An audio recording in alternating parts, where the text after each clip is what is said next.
Oh, we're ready. Okay, Yeah. let's go. Hi, everybody. It's nice to see you.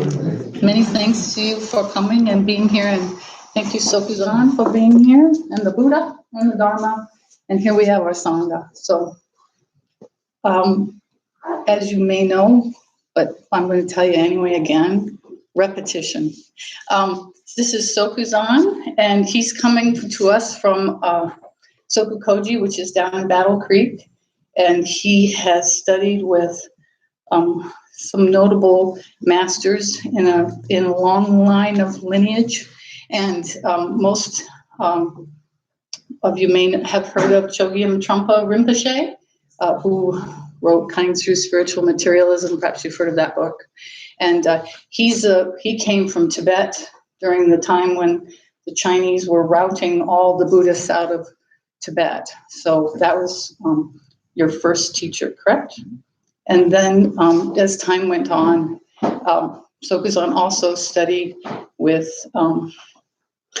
Kobun Chino Roshi, who was a Soto Zen master. And that's how he came into, and he became fully, what do we call it? Ordained. Ordained. Yes, fully ordained as a priest. And so he's, I've known him since I think 2010 we met. Oh, wow. So, I'm really glad you're here because this is really good stuff. Okay?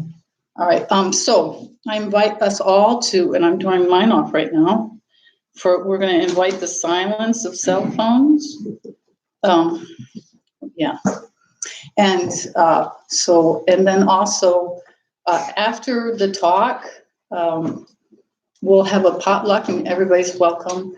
And we will have a sign-up sheet for interviews if you'd like to meet privately with Sokuzan to talk to him about your practice. Okay? And so I don't know if I've left anything out, have I? No? Okay. We'll just go forward. Thank you. And also, excuse me, Koza is here with, she comes from Traverse City, and then this is Unyo over here, who's Sokuzan's wife and major collaborator. So, okay, thank you.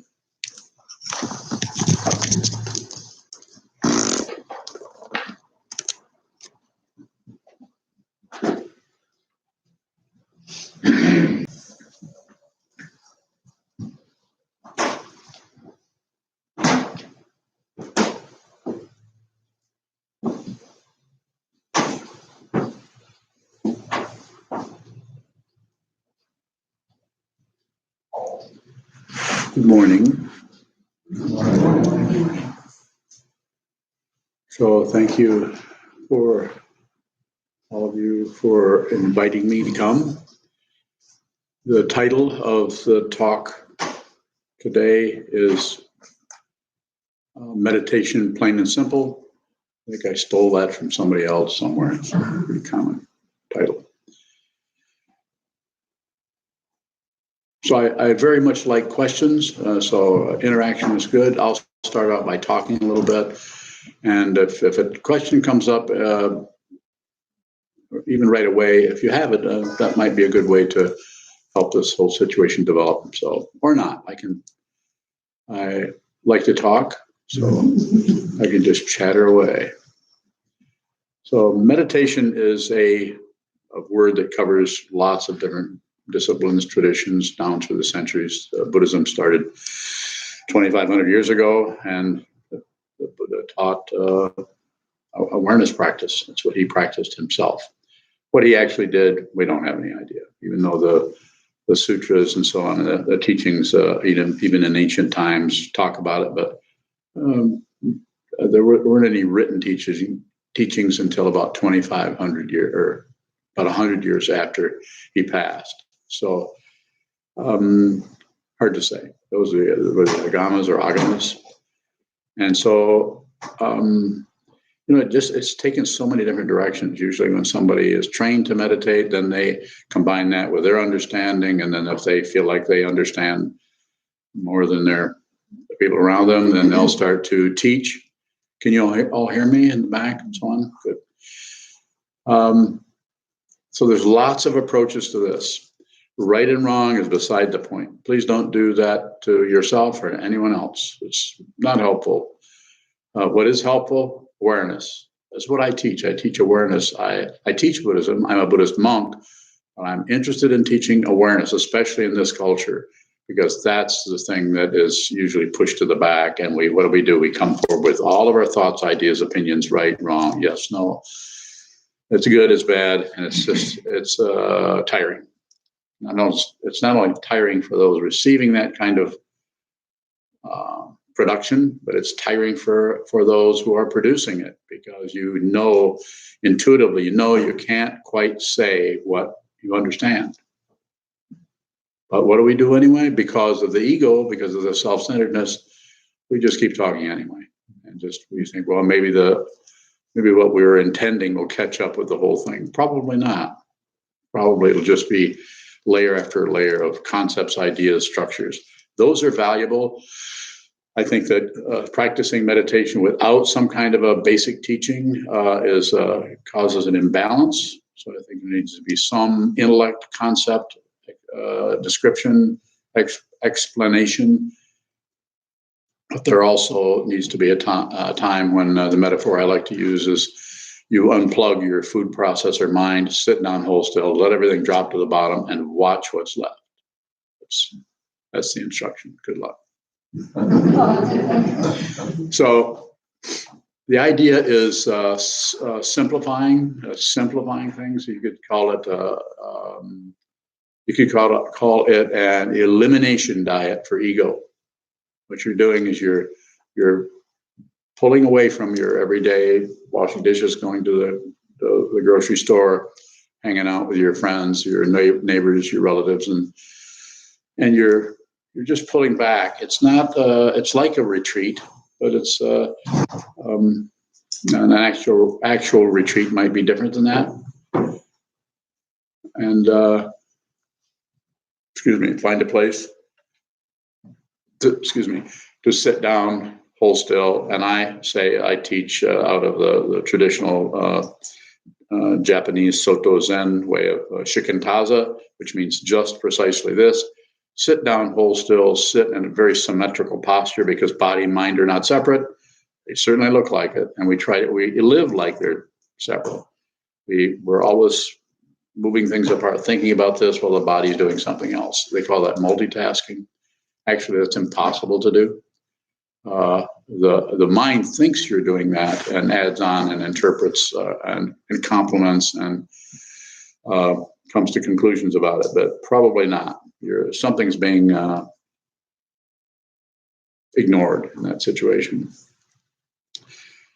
So eliminating everything else, sit down, hold still. You don't have to be a Buddhist. I think it helps because it's such a powerful teaching tradition and lineage. Just goes back 2,500 years. Human beings, countless numbers of people have sat down, trained their minds, have understood what the Buddha taught, and then some, like Nagarjuna from the 1st century and Dogen from the 13th century. I could go on and on to name the people we study. Looked at this and then had an understanding of that, or maybe elaborated on it in such a way that helped not go away from what the Buddha taught, but actually bring his teachings more into a way that we can conceptually understand what it's about, or more deeply, conceptually.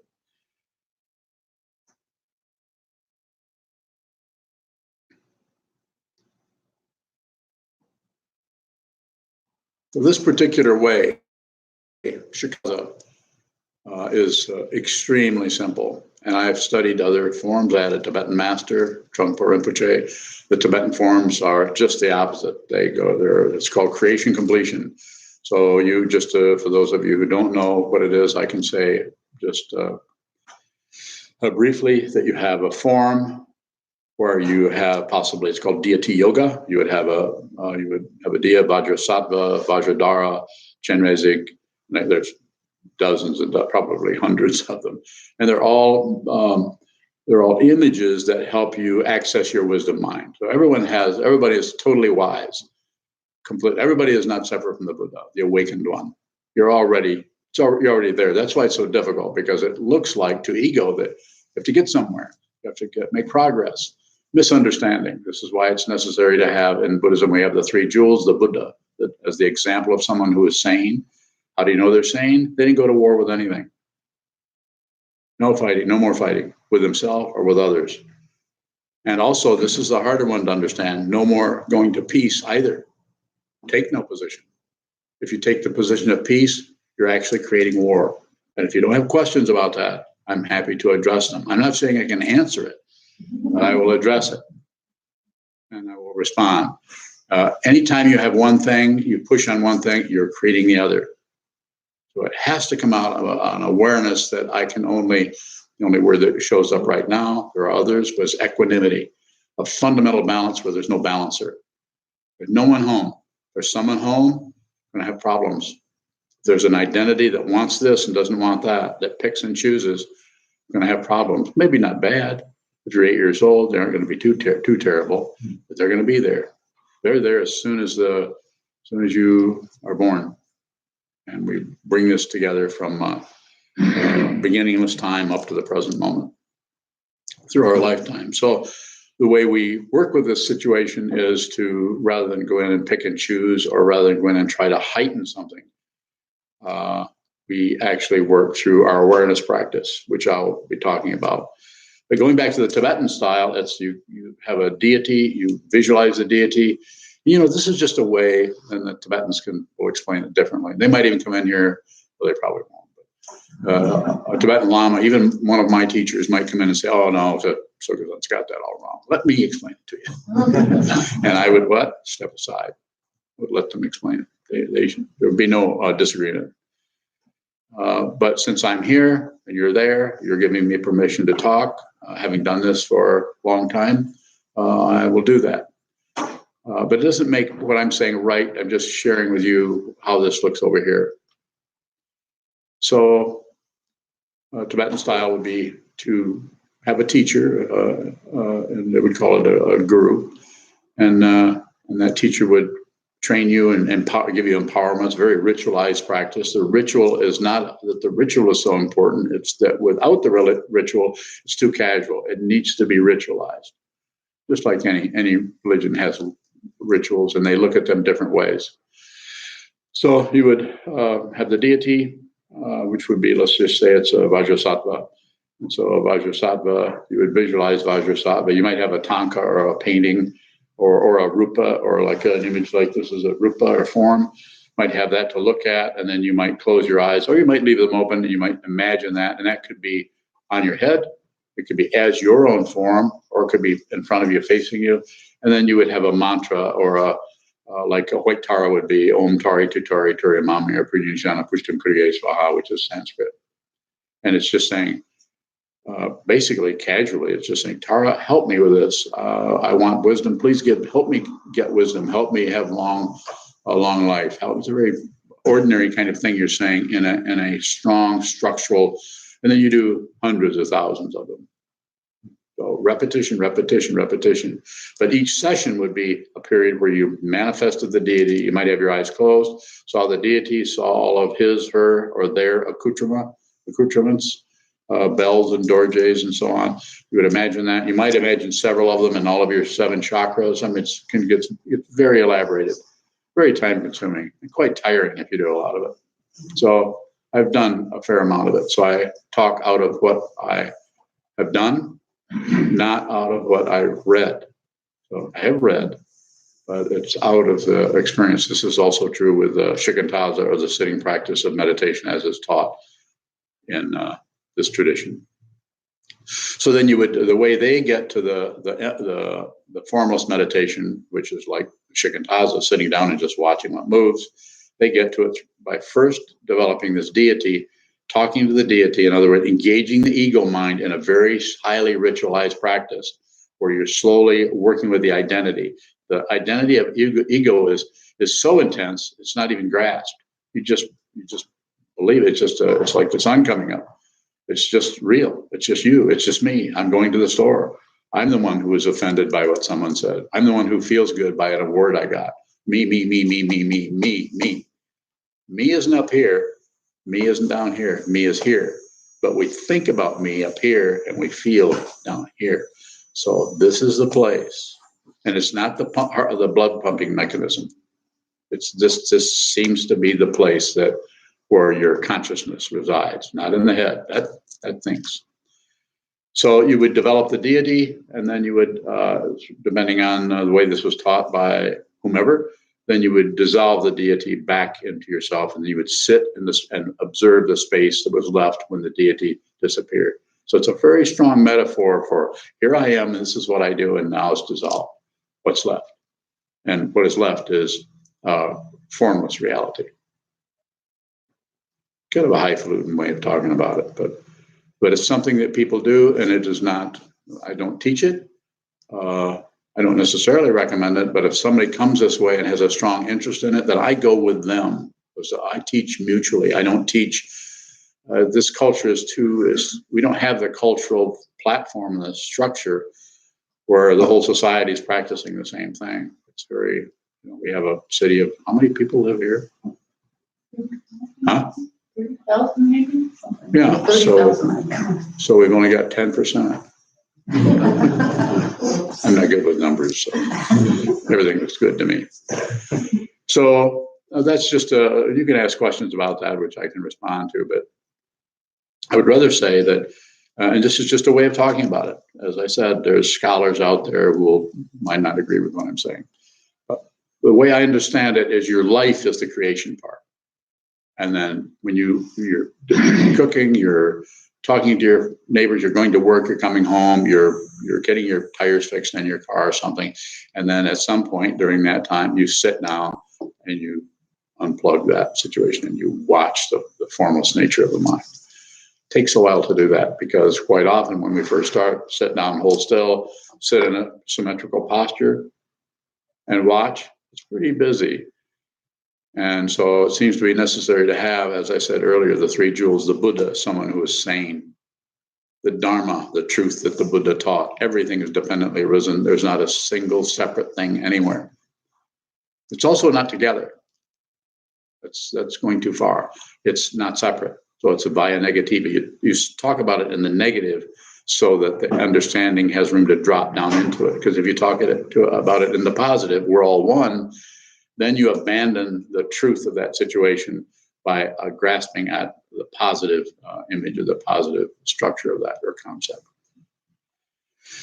So, and then the third of the three jewels is the Sangha, the community of people who are all coming from different walks of life and different, in our situation, it's totally different. We have no idea at all because the culture is so many different directions people can come from. But the Buddha, the Dharma, and Sangha, the one who was sane, the basic teaching that he taught, the Dharma, which means truth in Sanskrit, and then the Sangha, which means community or spiritual community in Sanskrit. And the community and that shows up as soon as you look at what the Dharma is saying, your Sangha. If you go somewhere else, and that probably decreases. But that's something that's one reason why some want to receive precepts, go through a ritualized form so that I call it glue. So this is like glue, because it's, especially in our society, it's really easy to wander off and do something else and say, well, this isn't working so well. I think I do something else.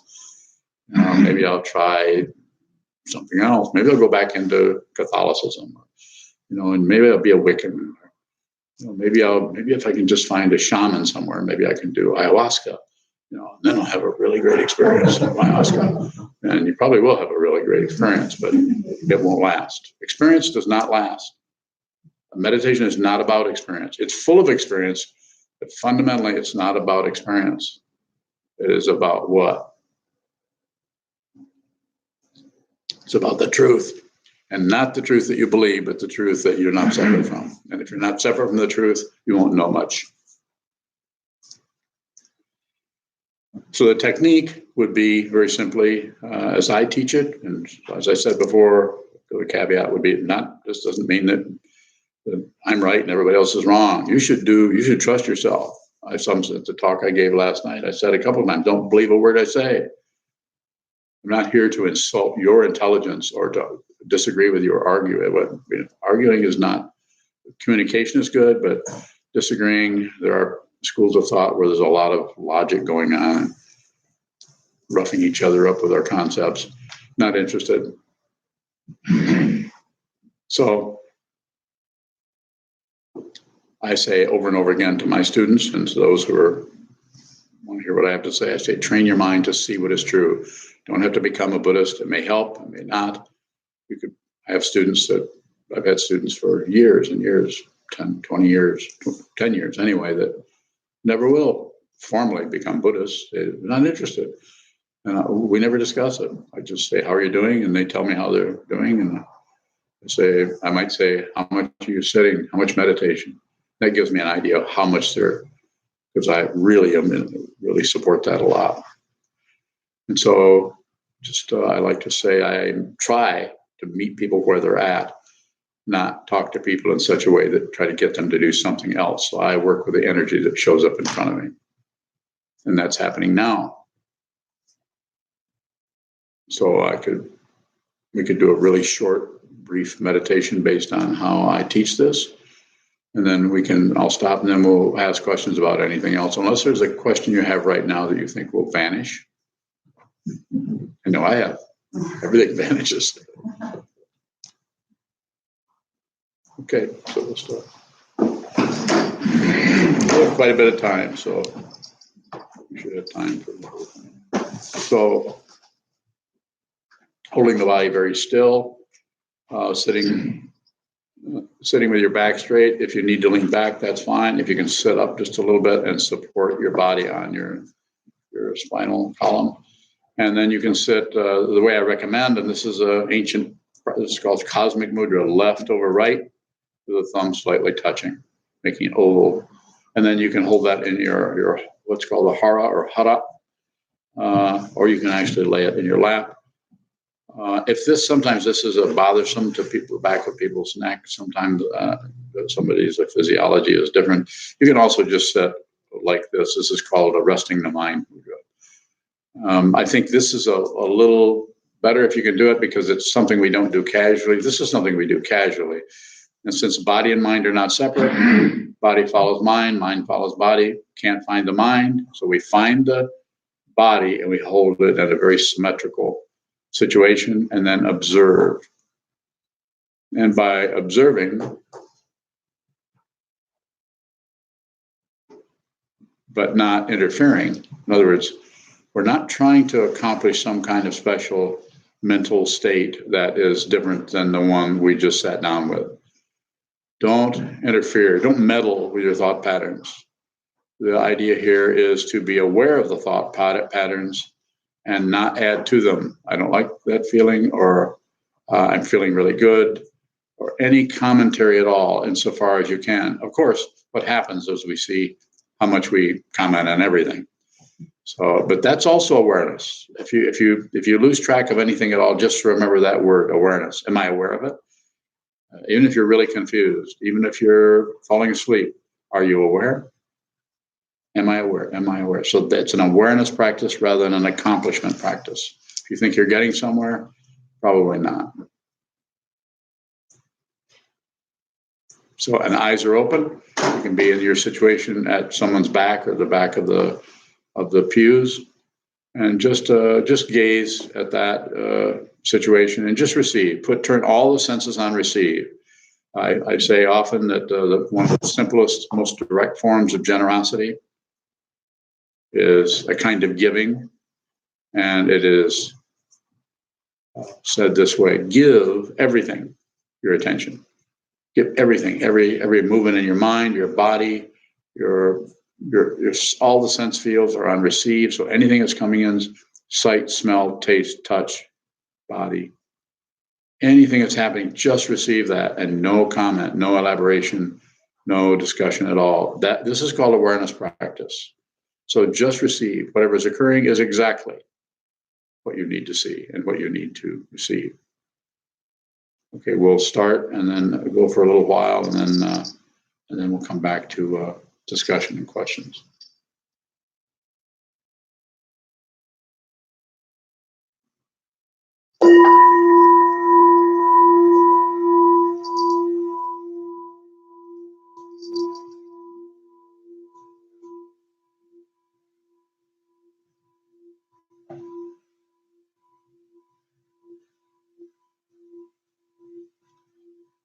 holding very still, completely on receive.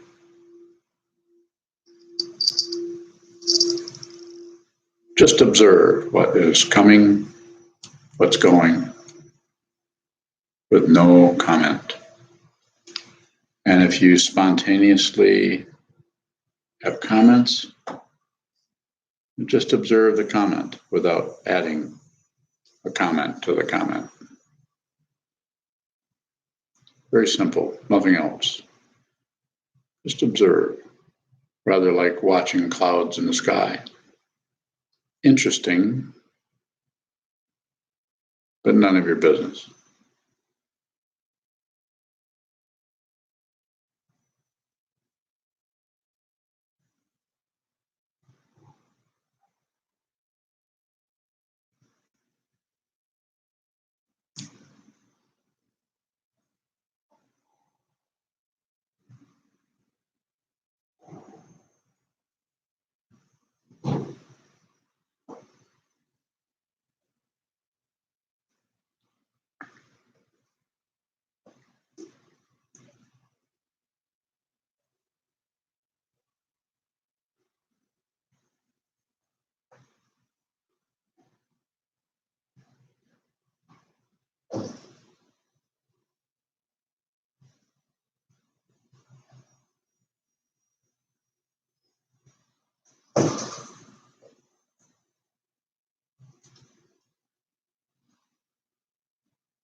So, very short.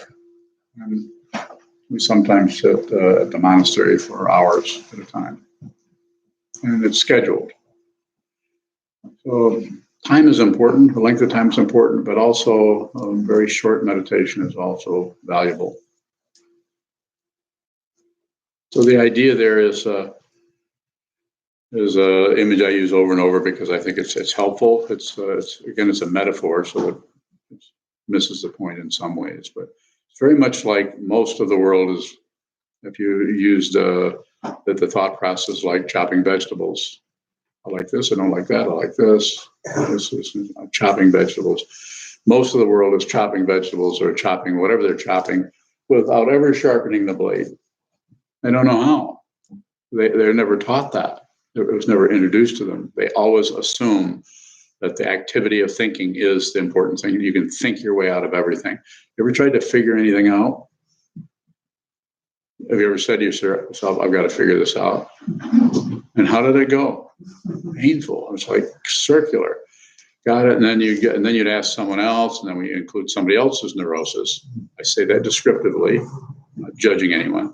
But it seems to be important to slow down like the food processor image. And this is what we do. You actually pull that blade, your awareness, your thinking process back away from those carrots, and you put it on a stone where it's very boring for the knife. It does not like to be sharpened, particularly. On the other hand, something about doing that and using that image insofar as it will go for you, something about that helps to make some sense when you sit down and you don't do anything. You're actually weaning yourself away from entertainment, from the need, not entertainment. You might be a lot easier to party down if you had sharpened the blade a little bit. Might be less confusion. So sit down, train the mind, sharpen that blade. And then when you get up off the cushion or out of the chair, in this case, the pew, you go out and you might not feel better yourself, but you notice you're much more clear about who you're talking to. When somebody comes, this is maybe a little extreme, but I think it may work. You notice that when people come at you with their aggression or their opinions or their finger pointing, you notice you're more clear, you're less likely to respond to that in kind, and more likely to see just about, 8.5 inches behind that aggression is extreme suffering and pain. Everyone's suffering terribly. People don't go to war because they're happy. They go to war because they want to get rid of the intense anxiety, suffering that they don't know where it's coming from. But one of the ways they can relieve themselves of that, go to war, fight with others, fight with your family, fight with your friends, fight with your neighbors.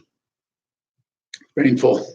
And it just makes more pain. Although if someone does that, maybe temporarily, they'll feel some relief because all their attention goes away from the suffering and is involved in pushing that aggression off on that aggression that goes this way, ego, out to the aggression that goes towards other, just another way of ego manifesting.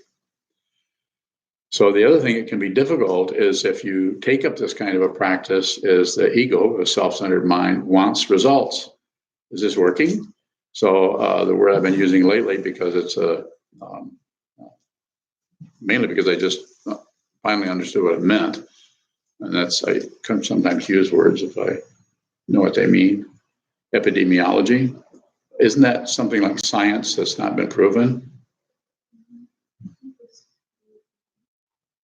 I mean, epidemiology it's not that you got some ideas, but you haven't actually gone down and looked at, why fire is hot. You just kind of say, well, fire's hot. Everybody knows fire's hot. So if you've never put your hand in any fire, you're just going on other people's opinion. It's just a way of talking about it. I'm not trying to change anybody's. I'm just saying, don't take anything for granted. That's when I say, don't believe a word I say. I'm saying, don't disbelieve it either. And don't ignore it. If you're in here, probably should listen, probably want to listen. And I'm highly, highly interested in engaging with you with your questions. So if you have any, see some hands, I'd be happy to respond. Yes. How does the Soto tradition respond to an awareness of social injustice? Mm-hmm. So the way you asked your question, how does the Soto tradition respond to social injustice? I'm a Soto monk, so I could probably say something about how it looks here, but I can't really speak for the Soto tradition out of ancient Japan, Soto Shu. And even though I am ordained and come out of that tradition, still, as each teaching person, and especially in that tradition, is very much not looking up to any higher person, like in the say the Kagyu tradition or the Gelugpa tradition of Tibetan Buddhism. The Dalai Lama is the head dude. He's all the monks that are under him. If they were doing something in any area, they probably would check in with him to see if this was appropriate or whatever. So they would have a kind of a overseer. In the Soto tradition, I'm not saying that the Soto Shu in Japan wouldn't like to tell me what to do. It's unlikely that they would succeed. to doing that. I mean, I would be respectful, but I wouldn't necessarily. What I would do is do what the teaching of the Buddha is basically saying to you, if you understand it. Get your own authority. And I'm not here to tell anybody what to do. If you come this way, I'll help you as I see you ask me about it. But as far as getting authority, it's I don't know if it's a misunderstanding, but it doesn't work too well to have a bunch of authorities set up. Have you noticed that? No. Authorities. So this doesn't mean you ignore that. It means you look at that, and then you'll find some people that are not exactly authorities. You could call them, well, it depends on the tradition. You could call them statesmen or stateswomen, or you could call them leaders, people who are, I mean, there's so many words out there. But to go back to your question, the way I would say it is I would say, and I've talked about this quite often because people come and say, this is terrible, what should I do about it? We're looking at this, what should we do? Should we? There's some Buddhists that operate in something called engaged Buddhism, where they go and protest and they raise hell, and get the attention of others. And then there's about the issue as they see it. But what I say to people, and I wouldn't stop anyone from doing that. If they were a student of mine and they wanted to do that, I wouldn't stop them. But I would say, first, train your mind. Because, the way the metaphor I use is, if you have unexamined aggression that you've been fine with, you've been able to push it down all your life. Maybe, just using this as an example, maybe you weren't treated so badly at some point, and instead of dealing with that directly, you repressed it or stuffed it is the other word, and you got away with it, and you're fine. And it might be showing up in your anxiety, might be showing up in your migraines, might be showing up in any number of things, and just maybe even depression, or it might not be showing up at all. It might be showing up in a reaction to the people who are abusing others, society, all the social injustice would be the terrible things that are happening. And the list is, as they say, as long as your arm. It's just terrible, some of the things that are happening that we hear over the news. I mean, it's not only about human beings, it's about animals, earth, and just the long list. And there's so much disagreement about that. There's so many really, apparently, intelligent people that have another idea about it. But instead of working with that and discussing that and trying to be reasonable with people, we start to have these fights, and it's just painful to watch. So rather than go out and I'll take that image a little further, rather than go into an environment where there's intense, really insane craziness and aggression, that people are trying to get rid of their suffering by hurting others, which may have some effect to some extent, but you can't get rid of it that way. Sometimes even killing others. There's traditional examples. Stalin was a good example. Of course, we all know about Hitler, but there's lots of other ones too. Some of them are alive today. And it is not, you have to, since the causes and conditions that bring about something like that are so complicated. This is called dependent origination, one of the basic teachings of the Buddha, pratitya samutpada. Everything that looks like something is dependent on a lot of other things for its apparent singularity or individuality, including human beings. You can't just suddenly be here. You have to have a mom and a dad. You have to have that. So far, I'm not saying that technology at some point won't think, you got a better way to do that. The problem with that is they go to the results and they ignore side effects because they're afraid the side effects will be too scary. And so they stuff those and they just go for the result because they want what? Power, money, prestige, accomplishment. Ego. Me. Not the sense of there being some equanimity and respect for other people. If you don't respect other people's insanity, you can't respect their sanity, or you have to respect the craziness. If you go to war with people's craziness, you just continue the circularity. And to say it in a more broader sense, what looks like this lifetime will not stop at your physical death. Keep going. You'll be back here for more. So the other thing I would say, I'll get to you in a second. The other thing I would say is if you haven't seen what this is through a sitting practice of meditation, or possibly some other way, but this is the way I would address it, then when you go into that milieu with your idealism or your, I'm going to help, you have to be really, really careful that this isn't just about you wanting to feel like a helper rather than fundamentally help. If you want to fundamentally help, then you really need to look at your own difficulty, your own aggression closely. If you don't look at your own aggression, then you'll take that aggression and project it onto existing aggression. You'll put some more aggression on top of it, and things will get worse, and you can find yourself in a whirlwind that you could have just sat and faced a wall for a while before you. I often say, don't do anything unless you have to, and that's what that is addressing. If you don't have to do it, then don't. It's called patience. You don't have to do something. I have to do this. I have to get up. I have to. But simply put, I have to go to the bathroom. Should I go to the bathroom or not? There's no. If you have a this or that, don't do anything. If you have this, should I do this or should I do that? This is confusion. It's not making a decision. If you see what this is fundamentally, thoroughly, completely, you won't make any more decisions, because decisions are the way the self-centered mind manifests and enforces the basic illusion of duality, that we're separate from everything. And ego is impatient. It wants to know what to do next. But Buddha nature or your wisdom mind is not too concerned about the past and the future, because there isn't one. And if you don't see it, this is a concept. But if you don't see what it is, a concept, it might remind you of it, but you have to do it with the awareness, with the consciousness. You have to sit down, find out who you are, so there's no doubt. So you have no doubt. If you have doubts about who you are, if I had doubts about what this was, I couldn't do this. I'm way too sensitive to what people think of me. Way too sensitive. Extremely neurotic and extremely narcissistic. You're looking at him. But what's different? I don't believe it. I know it was all untrue from the beginning. When I used to believe those thoughts, it was driving me crazy.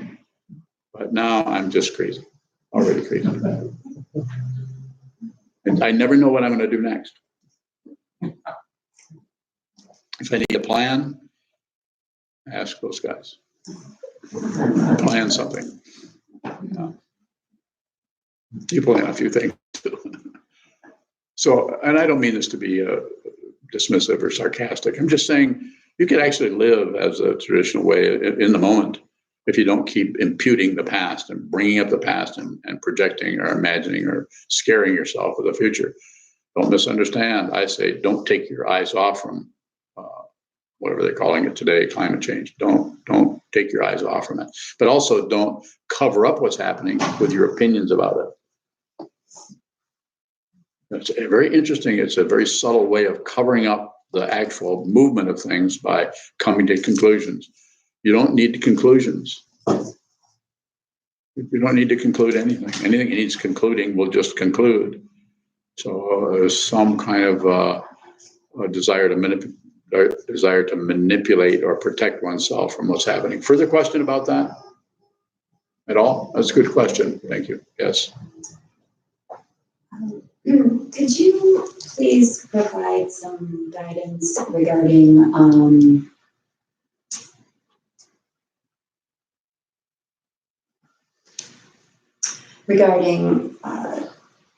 the difference between sitting in your feelings and working through your feelings, your meditation? I'm here with my mom. I'm Mom. That's Mom. And we earlier this month experienced my brother passed on, and it was sudden and it was a shock. What was his name? His name was Scott. Did you say his name? Oh, okay. I'm sorry. I was just looking at my one. Oh, okay.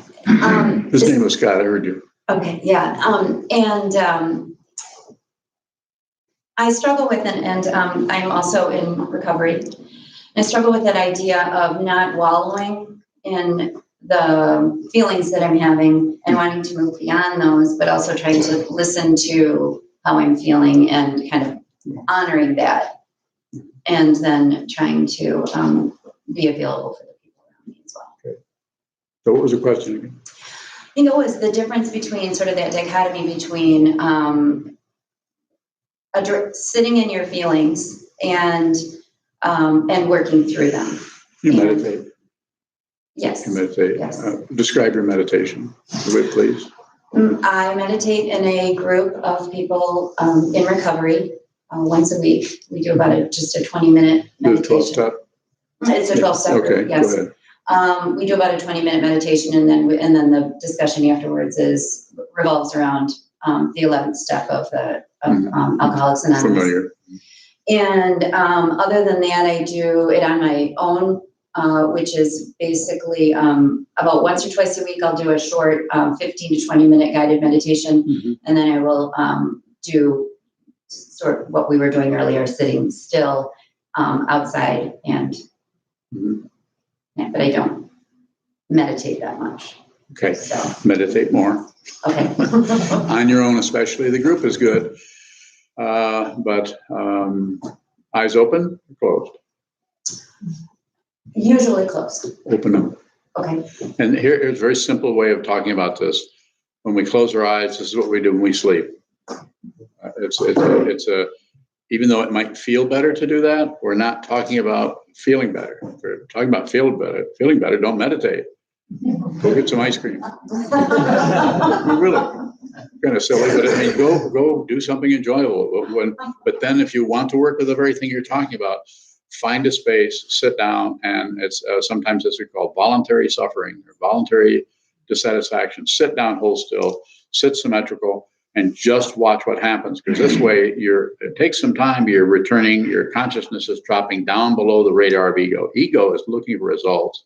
Ego is looking to get better, looking for anything it can do. This is why quite often we get carried off into addictions and so on, and entertainment of various forms, including feeling better by making other people feel terrible.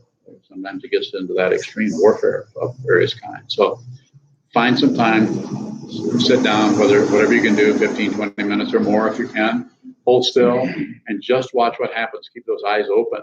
Now, if you go to sleep, that's fine too. It's always about awareness and not about what arises in the awareness. There's an awareness that isn't doing anything, and this arises in the awareness. And what happens to it? It goes away. But it won't go away if you keep blaming it or fluffing it up or pushing it down or manipulating. Don't manipulate your thoughts at all, your emotions and feelings. Just observe them, just experience them. And so the other thing I would say, if you feel like you want to continue to deepen your understanding of who this person is and what your world is and what's happening with everybody, with your mom or your brother or anything else that's important in your life, then extend that sitting practice. You can do it in a group. I think doing some of it by yourself, you can do something I call block sitting, which sit down, find a 4-hour period in the next, once a month, or there's lots of hours. I'm sure you've counted them before. And there's something called 4 of them, 4 hours, noon to 4, 4 o'clock to 8, 6 o'clock to 10. I'm not even good with numbers, and I can do that. So find a 4-hour segment that you're unlikely to be interrupted and there's nothing else planned.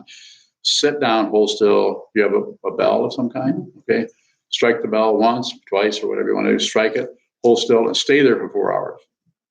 Now, this doesn't mean, when I say stay there for 4 hours, that's the form. But the way we observe, the way I teach that you observe forms is you first begin the form, and then you pay attention to what's happening here. When it's time to go to the bathroom, get up and go. You're feeling thirsty after an hour and 15 minutes, go get some water, come back, sit down, but complete that form and make sure that at the beginning you strike a bell, and at the end you strike a bell. Always use time, the illusion of time.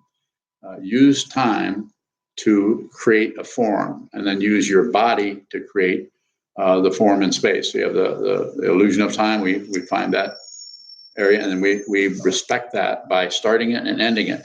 We also respect the body-mind complex in the 4-hour period by not ignoring it. In other words, and also not necessarily obeying it, but just not ignoring it. You'll know if you're sitting there, and if you're feeling restless, and it's converting over into being thirsty, then you notice that. You might still go get some water, but you'll be aware that it's actually a little bit of an excuse, but it's still awareness. And if you feel restless and that's it, you can also still get up. There's nothing to obey. It's something to observe. So you have the form, you're sincere about what you want to do, you're sincere about your awareness practice. It is not about accomplishing. There are no goals, there's no reward at the end of this for anyone.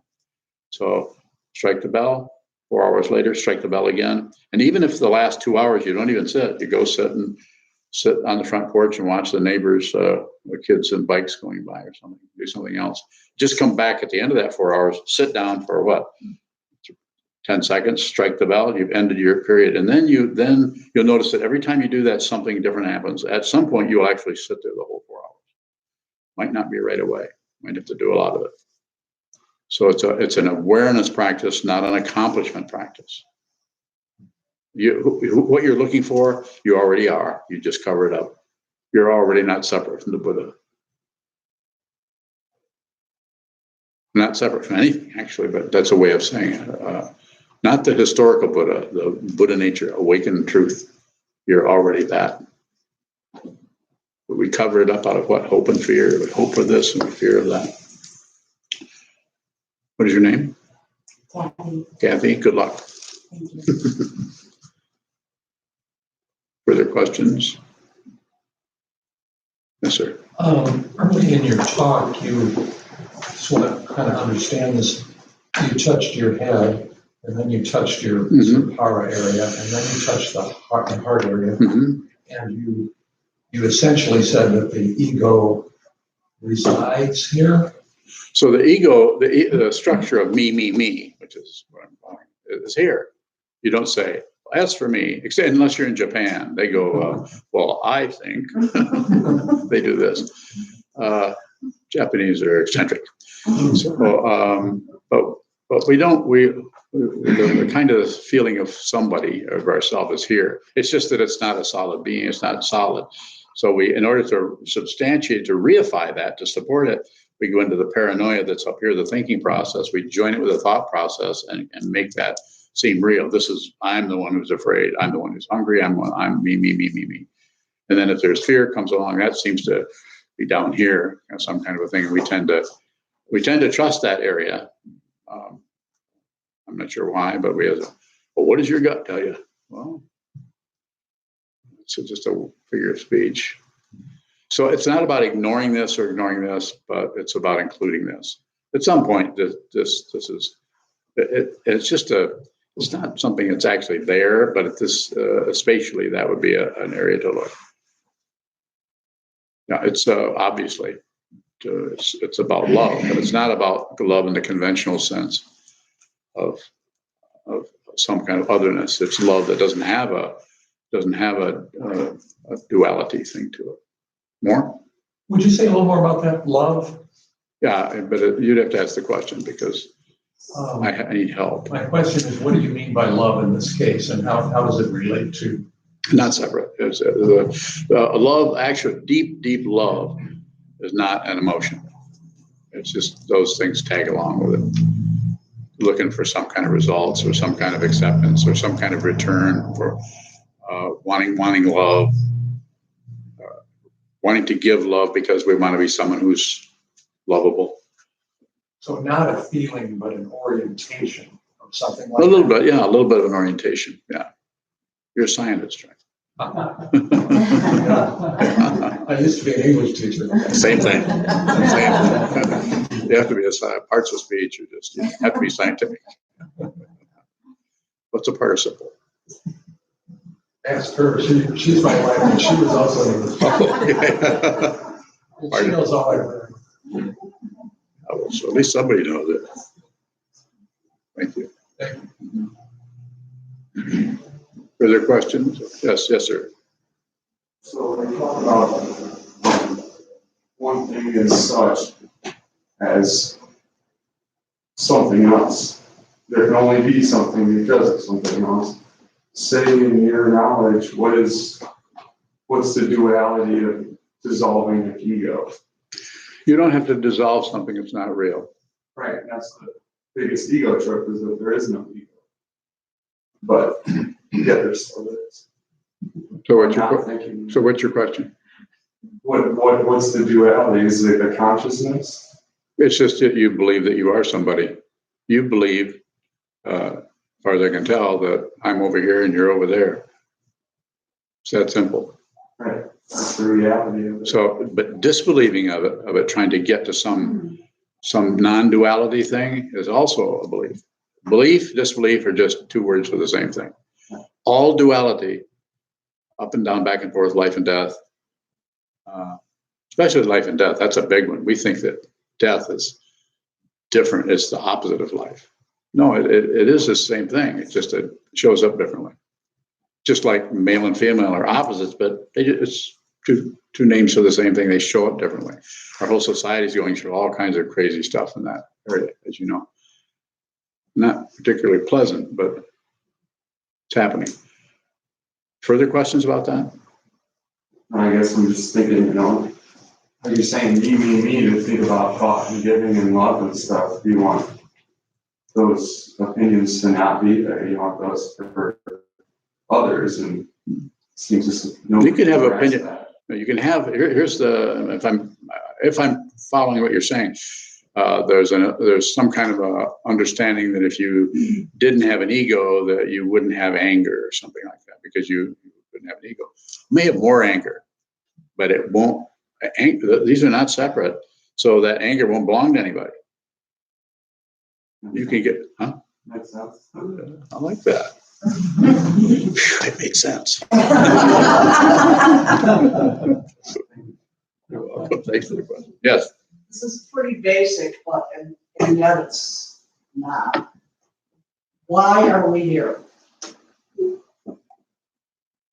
Why not? I mean, I'm not trying to be. Your question is a good existential situation of why. I've been asking it forever. Read what Being and Nothingness by Charles Stark. All we talked about in that book, and I don't even remember what he said, but that kind of stayed. But philosophers and everything are always looking for that, and the why question is circular. So this may help you. So it's if you say why, you're going to get a because, just because of the nature of relative truth. Just relative truth is, night and day, up and down, back and forth. It's just there's all these contrasts that make it feel like there's some kind of relative world that we're in, and we are. There's insofar as the consciousness, you could say the spirit or the consciousness or a Buddha nature has been downloaded into this organism. We're just here. And we're, as has been said way before I got here, that we're spiritual beings having a physical experience, and that's probably fairly true, because when the body mind goes back into the elements, earth, water, fire, air, space, and consciousness, the consciousness doesn't go anywhere. So this is why someone dying may not think they're dead. Someone who's dead, sometimes they're called ghosts. So, and do I believe in ghosts? I don't believe in anything, and I don't disbelieve in anything. I certainly don't ignore anything if I can help it. So therefore, I'm totally confused all the time. And there's nothing to correct. There's nothing to fix. I'm not saying there's a lot of information to know. The fundamental understanding is not why. If there were a question, it would be what? What is this? Sit down, face the wall, and say, what is this? What is this? You could say who. There's the W questions are why, circular, what, direct, and who, direct. What? That's objects, subjects. Subject, object. In the Yogacara tradition, comes out of the 3rd and 4th century. India is a way of conceptually understanding non-duality, which is to see deeply that the object that seems so real to the subject, which seems so real, is just perception only. It's just a perception. So if you can work with your consciousness in such a way that you begin to use that concept to, you could say, bring it to that point of just a perception. So it's just the color of your scarf or your blouse, just the color of this yellow-orange shirt, just the perception, just the sound. Nothing else. Don't add anything. Anything you're experiencing, add nothing to it. The addition to it is about manifesting and strengthening the reality of the physical objects, the physical subject, so to speak. It's just a way of talking about it. And at some point, everything I say is baloney. The only reality, want reality? You are that. You are that. And you can find that, at least, I'm not saying it's the only way, but you can find that by sitting down, hold still, look at the wall, look at the carpeting, look at a tree, hold still, sit symmetrically, and spend as much time doing that as you can. That's why I recommend this 4-hour block sit, because after about an hour and a half to 2 hours, it starts to get pretty boring. And then about 3 hours in, the actual self-centered part of the mind, there's no guarantee of this, but this is how it looks. The self-centered part of the mind starts to just doze off. But the awareness doesn't go anywhere, and it may work the other way. You may actually doze off. You may bang into the wall, but you'll only do that once. All the rest of the block set, so you'll stop just before you hit the wall. So it's about seeing, experience, about awareness of what this is fundamentally, and in order to get to the fundamental part, might take a lot of working with all of the relative things that keep coming and going. Like, I like it, I don't like it, it's good, it's bad, it shouldn't be. And then when we talk with our neighbors, we reinforce, what do you think about what they said about what he's thinking? She said, I don't know. What are you thinking about what he was thinking? I don't know. What do you think? It's go like that. And then because we want to have community and cooperation and everything, we tend to trade concepts, trade insults, or trade whatever. And it's not that we shouldn't do that. It's being aware that we're doing that is what is fundamentally helpful. Further question about that? I kind of went off the direction. What questions are good? What is this? And don't settle. No matter what comes back, what is that? Something else comes back. What is that? What is that? What is that? It's a radical, coming from the root word radix. It's a radical way of working. Why? It's not radical. It turns up results, and it increases the materialism, and we find out why. If they keep asking why, then we get higher these anti-gravity machines and time travel, and who knows what's going to happen. But it's like I can't remember how he said it, but I know Picasso, the Catalonian painter. Somebody was asking him back when they were going to the moon. He was still alive. Well, would he be interested in going to the moon? He kind of poo-pooed the whole thing. Wasn't interested. He just wanted to make stuff, paint things. Further questions? Yes. Earlier, you had said if you had the choice between doing something or doing nothing, choose nothing. But I did. isn't that a decision? Well, if I'm sitting here and suddenly the church burns down, knock on wood, I don't have to make a decision about it. I just get out of here. It's a house. I mean, the church is burning down, so it's it's choiceless. So I would say less is better. It seems to be better, and that way you begin to understand more what choicelessness is, and understand more what actual patience is. Actual patience is not waiting for something else. Actual patience is not waiting. That's a misunderstanding. I guess I'm tying this into Marla's question Yes. about social justice. Okay, then take me further into it. So there are issues now that we could take an action on, or we could choose to Yes, not take an action. I understand. And by choosing to not take an action on, we're making a decision. No, because you don't take your eyes off what's happening. But what you're doing is you're noticing. You might be noticing there's some kind of pull to go in, but I'm not saying don't take an action, but the action that needs to be taken is look around your waist and see if you're carrying weapons.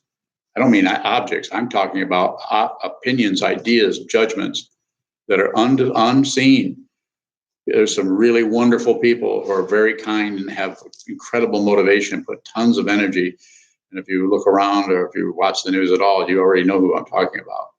I watch the news every day, probably more than most of my students do, because I really want to see what's happening.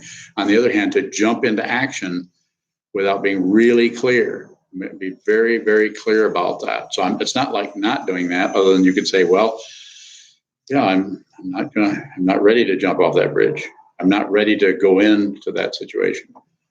That being said, if I were to go, I would go with everything I had, but I wouldn't be ignoring the aggression that perhaps is unresolved. Because I'm always giving you the same example because I can't think of a better one. We have a drum didn't I give this one last night? Talk, but we have a big drum that we used for when you chant the sutras. We hit the drum and sometimes when the atmosphere or the humidity or everything is just right, when you strike that big drum, it's 29 inches in diameter, and you strike that big drum, boom, like that, and one of the not all the windows, but one of the windows over there rattles, and then other times it won't rattle, and so that's what I mean. There's a kind of out of the spotlight or resonance that's going on. And if all it takes is you meet someone in that milieu where you're going, not you, but anyone who goes in with the idea, I'm going to do good.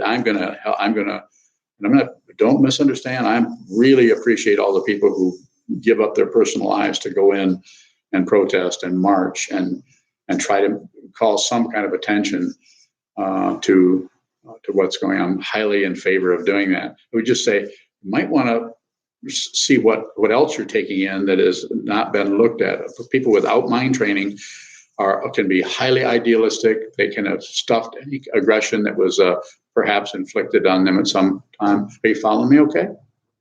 Okay. I'm saying just be aware of that. I'm not saying don't do that. But as far as the choice situation, I'm just saying let's go slower and see what you're taking in with you. Make sure that if you're aware of your own aggression, you probably can work in that area pretty well, because you're not trying to be a special person who's not aggressive. But often we run into a kind of idealism that's probably not going to work. It's like somebody going into the Peace Corps or something, and with all this idealism, and they get in there and find how much work that is, and how difficult it is, and how difficult it is for governments or people. Or then you really see. And then you might have thought maybe it'd be better to, now that I see it, might be better to send them money. Further question about that is good. I feel like I'm missing you. I can see it on your face. Yeah, so you're not saying don't take action, you're saying look deep inside yourself before you. I'm saying train your mind so I spent 4 years in the Marine Corps. So not a good way to train people. To train people to kill other people, and that's what they do. And so I'm pretty clear about different kinds of training and different kinds of ways of acting. So that's why I was saying earlier, as my teacher Copancino wrote, she said, "Get your own authority. Follow no one. I don't want followers. I don't want people to follow me. But if you come this way, if someone comes to become a monk, then they're going to get a lot of training from me, not about following me, but about putting up with me." More about that? Good question. I want that kind of question, because I think it's, especially now where our whole world is pretty threatened the way it's looking. Does not look good for our little people who are 4 or 5 years old. I don't know what's going to be there, but it doesn't look good. Further question? Thank you very much for the question. Anyone else? Yes. In relation to Carolyn's question, what gives you the confidence that sitting and meditating and being aware of our aggression in the seat is, for lack of a better term, better than carrying our aggression into the situation and seeing what our aggression does in that situation? I'm not saying it's better. I'm saying you might want to consider training your mind before you take the unexamined reactionary stuff, when you go in and you realize that you're starting to react, maybe even overreact to something someone's doing. then you don't know. We probably all had a situation where someone said or did something where we suddenly got reactionary about it, and I do it all the time, so I know about it. I've not stopped it. Somebody might say, well, you're so different than you were 20, 30 years ago. Nope. Same person, same guy, just a different understanding of who I am and what this is and what I'm here to do. So I would say, right and wrong, that's extra. It's about how you're working with it. And the first word you use is confidence. If the confidence is based on conditions, on success and failure, on accolades or criticism, or based on relative conditions, then it's a conditional confidence, and it will ebb and flow. The only kind of confidence that has any true import, I don't know what word to use, or ultimate value, is unconditional confidence. Confidence based on identity, I'm not talking about the identity of me and how great I am. I'm talking about seeing that there is no solid identity anywhere. Even the Buddha was not a person. He started out as a person and he died as a person, but he's not gone anywhere. What that was is unconditional. And the thing that manifests out of that is complete fearlessness. Not that you don't have any more fear. It's just that fear can't find someone who's afraid. The fear arises because it's dependently arisen. So you can't stop dependent origination, but there's no solid core of me there. You can't find anyone there. It's like a house with no windows, no doors, and everything. The energy just goes through it. The karma that you created in the 13th century, instead of being stopped by the belief in this lifetime and where you have to act something out. Don't misunderstand. I don't necessarily believe in past lives, nor do I disbelieve in them. But that when it finds this lifetime, if that self-centeredness, that narcissism has been transcended, simple way of putting it, then that karma, it doesn't mean the karma doesn't come. It doesn't mean you don't feel it. It's just there's no identity that is pushing it this way or is concerned about whether it comes or goes. Hard to talk about it. Sir. I think a follow-up to that is, you said earlier that you are just as narcissistic and overly sensitive as you used to be. So is the question then, who is narcissistic or who is overly sensitive, or is it more like what is narcissistic and what is overly Just narcissism is narcissistic. But there's no identity, and I'm not making any claims that I'm this wonderful person who has no self. Yeah. No, I'm this is why it's called freedom. It's why it's called liberation. You're not liberated from something. You're liberated into something. You're liberated into fundamental dependent origination, which there's no self, there's no life and death, are no longer real. Pain and pleasure are not two different things anymore. I'm not saying you wouldn't feel. There would be an intense feeling of happiness or an intense feeling of pain, but there's no identity that's doing anything with it. No identity that's objecting, no identity that's agreeing. There's no identity because the identity from the get-go is unreal. And if you don't see that, this is not a threat or anything or a guarantee even, but if you don't see who you actually are, then you'll continue to fight with your life and think that something's wrong and something's right. And it goes right on up the line until to the most prominent person in the whole world. We'll continue to judge and everything about that. So train your mind. Find sanity here before you take that unexamined thing out into the world. That's all I would say. You don't have to get rid of it. You don't have to be a different person. You just have to know who you are. It's sometimes called humility. And humility is not something you will know that you're humble. Someone else might refer to you that way. Nobody ever calls me humble. I give them a good smack if they did.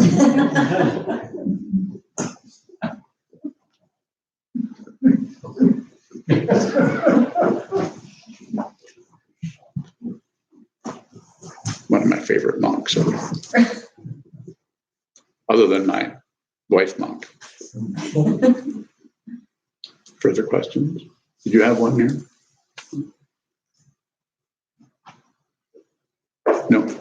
Yes, Taking action. yes, I live in a house with addiction yes, and no children. yes. Oh, why? That's a hard one. You don't have to say anymore. I just, all I know is that there's nothing to correct. If you think there's something to correct, we torture ourselves with what am I going to do? What am I going to do? Whatever. This is circular. And I'm saying, as insofar as you can, I don't even need to know any more about it. Not that I'm some psychic or something, but I'm just saying, insofar as you can, keep the communication. You can't have cooperation, collaboration, and so on unless there's strong communication. So, but with no interrogating, but stay in touch, eye contact, looking, stay in touch as much as you can, so that you become the reference point, so that your accessibility becomes the reference point. And then the other thing I would say, in terms of that's the interaction, but then train your mind. Sit down, hold still, watch what moves. And by watching what moves, you get really good at seeing things happen without adding your own stupid opinions to it. Not that you have stupid opinions, but our own kind of ego, self-centeredness, so much wants to be in the know and doesn't like to be in the dark. And so we'll just make up stuff so that, even though it's back to epidemiology, it's up to, well, this seems to work, so we'll just go with that. And the next thing you know, that becomes your kind of rule. And that stops. That's called a sophisticated kind of ignorance. The three poisons are passion, aggression, and ignorance. And ignorance is the hardest one to see. We're blocking out our Buddha nature, like I was saying. You're already what you're looking for. You are.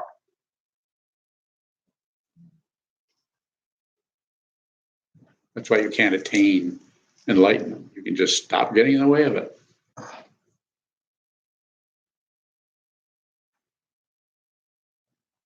Good luck. That's difficult. Just be with them. Further questions? Don't ask questions. I'm going to make you meditate.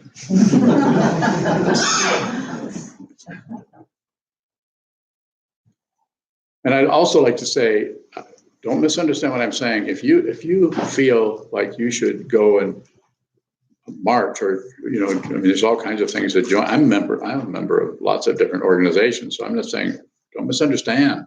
I'm just saying, just be a little circumspect about what you're doing, rather than go in and make sure that your agenda, your intention is not about you being some kind of at least I'm helping everyone.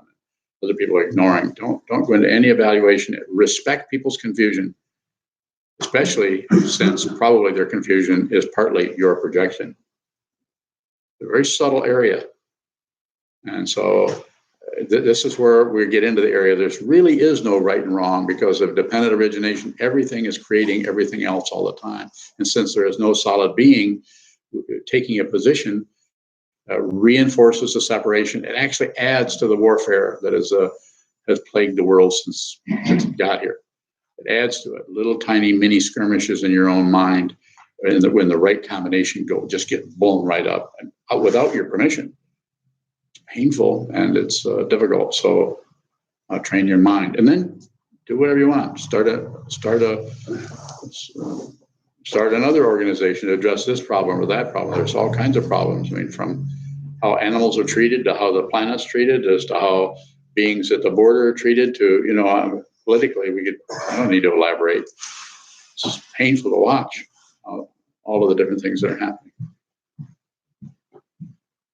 It's also painful to see that all of that is in your mind. That's why. Sit down and look at the wall. The train. Further questions? Well, I must be making myself very clear. Questions? Sokuzan? Go ahead. Go ahead. I can ask questions also. I get discouraged sometimes by, I see people like you, or I see people who obviously have spent years and years and years doing exactly what you just said, and ultimately coming to something that seems to me very powerful and important. Perhaps the loss of self, the way you're kind of describing it. I just get discouraged, and I think like, I can't do that. I can't turn myself into a monk. I can perhaps meditate more each day, something like that. So I guess part of my question is, how do you carry over the kind of awareness that you're focusing on by just sitting and sitting still and et cetera? How do you carry that over into your everyday life in a more specific way, I guess? Even as I'm just sitting here talking or listening to you. And can I be bringing more awareness to those kinds of situations? If you try to bring more awareness to the situation, you just increase the separation. Don't do anything. Don't do anything. And so I'm saying you can sit down, hold still, train. And when I say train the mind, what you're really doing is you're not so much training the mind as you are allowing the awareness to drop into deeper and deeper levels of who we actually, what this spirituality actually is. We covered up with our assumptions, our materialism. My teacher called it spiritual materialism. We covered up with our belief in this. So this is good, this is bad, this is right. And it's not that there isn't a relative support. Of course there is. But we look at it in a very limited way. And we don't see not aware of the incredible power of dependent origination. What's happening, say, politically right now is not, if you blame anybody, you're missing it. You can't really blame, because if you blame, then you take it in another direction, as if somehow we can take and repair the surface. We can, put something. Example I use is for a while I was using omeprazole to deal with acid reflux, and of course you get addicted to omeprazole because it doesn't solve the problem. It covers up the symptom. So, I mean, it's that kind of a thing. It's not blaming them or medicine. It did help me while I was using it. But so I would say, go to the source of the whole situation. Go down to what is fundamentally the case, because what is happening today started thousands of years ago, 20 years ago, 100 years ago, 300 years ago. If you go back and look, and I've been around probably longer than anybody here in the room. But go and look back at what was happening in the 1950s. Look what was happening. Look at the lies that were given to get us into the Korean War. Lies. And the same thing with Vietnam, more lies. And yet we continue to keep doing this. And so now those lies, eventually we start to believe lies. And that's the situation today, as we know. Just starts to become, as sometimes says, the norm. Just difficult, and the thing that makes it worrisome is if something isn't done about it, then the whole thing is going to collapse. We might not have an Earth anymore. I know that. You all know that, or maybe you don't. Maybe you have some other ideas about it. So I'm not necessarily correct, but it doesn't look good. But so I say, what has not begun.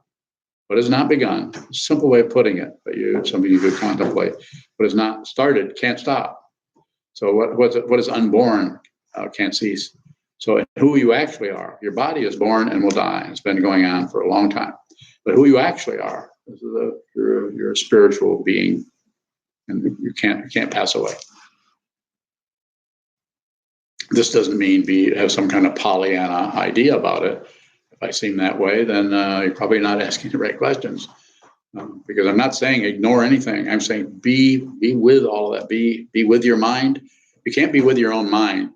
If you can't make friends with this person, I mean, deeply, you can't find a space where there's any negativity that you haven't looked at. I'm not saying got rid of. That's a misunderstanding. If I haven't looked at, then you will have difficulty relating to not only other people one-on-one, but the world itself. You'll project your own unexamined negativity out on the world and on other people and think that's out there. Nothing is out there. If you think it is, then I'm not talking about right and wrong, but I'll lose. If you challenge me, I'll lose. I have no interest in winning anything. So you can use a logic or whatever, then I would say logically, probably I'm wrong. But nothing ends. What is created, what is created, that's impermanence. So that was the first of the three marks of existence the Buddha taught. Everything all compounded things will come apart. Human beings, trees, water, earth, everything will come apart. And everything is in a state of discontent or suffering or abraded nerve endings, however you want to say it. And everything is without a solid center of self-dependent origination. Everything looks like there's individuals because we have all of this apparent autonomy, but we only have so much. I sometimes say, if you really had the control and autonomy that sometimes we impute or think that we do, and we say, okay, instead of just being partially in control, I'm going to put you totally in charge of your whole body. You'd be dead in a few minutes because you don't know how to. You don't know. I mean, you almost have to be a physical therapist to be able to stay alive more than half an hour or so. Because then you'd know, I got to know that obviously the oxygen levels need to be this, and I have to have so much. What is it? What's that sugary substance that goes into your brain? Glucose. Yeah, I never remember that, even though I'm diabetic. So this is why it seems that at least over here, how it looks is awareness, to be aware of what's happening with oneself, and to be aware, to actually receive when someone's talking to you, hang on their every word, listen to what people are saying, not just the content, but the shape of their words, the tension of their words. Watch body language. Don't interpret it. Just because somebody sits like this doesn't mean they're closed up. Doesn't mean that at all. It just means they're crossing their arms. So watch what's happening, and don't abandon this awareness. Don't abandon what's happening for ideas about what's happening. This is what happens all over the world. You see it all the time on CNN, MSNBC, Fox News, Free Speech TV, Link TV. I watch all of those. So I don't have much time left to even come here. So actually, I've cut my dose down quite a bit. You only watch so much. So spend as much time as you can receiving, and then when you sit down and face the wall, then that's how you train yourself to receive, by not objecting to, agreeing with, or ignoring your own thought patterns. Just a suggestion. You can do whatever you want. I don't want any followers.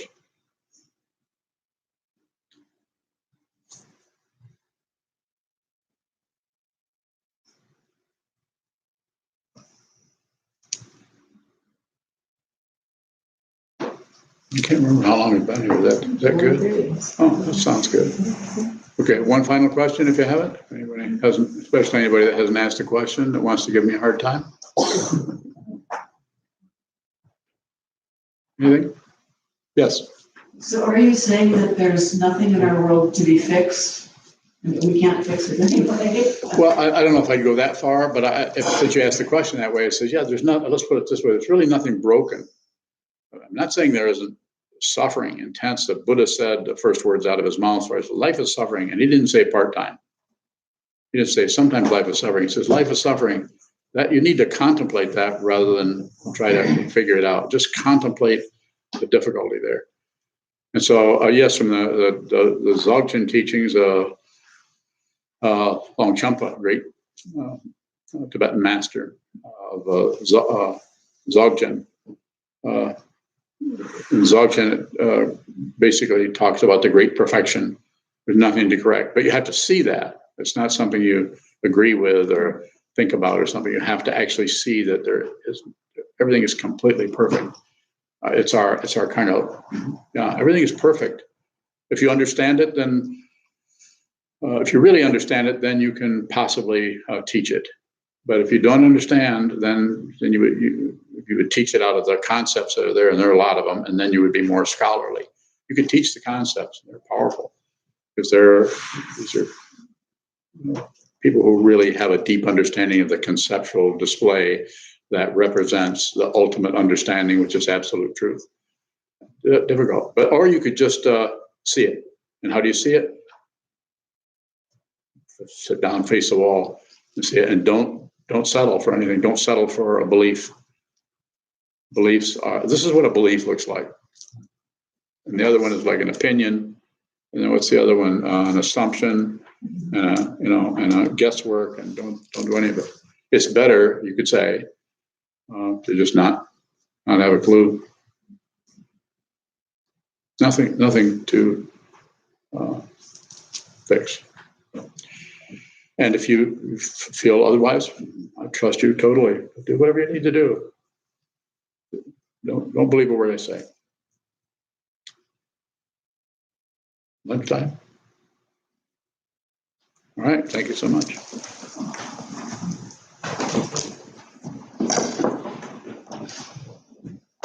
I'll have some interviews at some point. I don't know. I'm fasting today. Oh, you're not eating. I'm not eating today. I'm fasting.